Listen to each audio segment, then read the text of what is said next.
After G2 removed Existence, everyone doubted their ability to work. Shox, who became the in-game leader, proved people wrong though. Reinventing their style to be simple and loose to truly accommodate the players, suddenly G2 are showing their star performances. The only question now is whether there will be consistency after their shocking second place at the ESL Pro League Finals. Shox. Hitting his 2013 form, in the last couple months, his results qualify him as the best player in the world.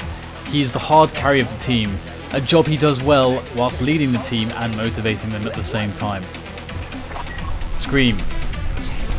They know him for his one-taps.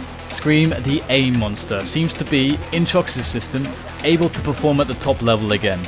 His precision aiming style is one of the most satisfying things to watch. Smiths. The main AWPer for the team, Smiths also has a big personality that helps keep the spirits high in the team, on top of the fact that he complements Shox very well. RPK. One of the best players from the Source era. Picking up CSGO late, RPK also has some ridiculous aim on him, just like everybody else on the team. Body. The replacement of Existence. He has shown that he fits in skill-wise with the team, which is no easy ask, picking up the AWP at times as well, and being one who can solo hold sites such as B on Inferno. His level also seems to be increasing lately, and frankly for me, he's a player that's full of surprises. You never know quite exactly how he's going to be able to handle all the situations that go his way. The crazy thing about G2 is how their performances just simply were not up to par, and their strategy and tactics very limited. Although, before the ESL Pro League Finals, there were murmurs that they were putting in an incredibly large amount of work. And well, the result was a monster run and continued solid form. Their game style did remain simple, but the difference was that their individual level of their players seemed to be somehow unlocked.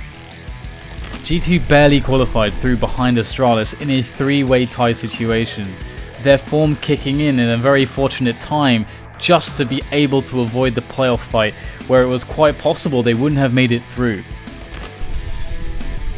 Shox is simply the scariest player in CSGO right now.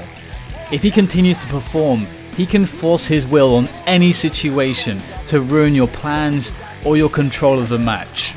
In theory, teams like NiP and Astralis should be problematic for G2 as they have a very deep map pool, and on top of their stellar individual skill, fleshed out strategy and tactics. NiP's discipline and focus on economy should give them the extra chances to unravel G2's game to truly exploit them. When it comes to which team G2 will dominate, well, that's often actually going to be up to G2.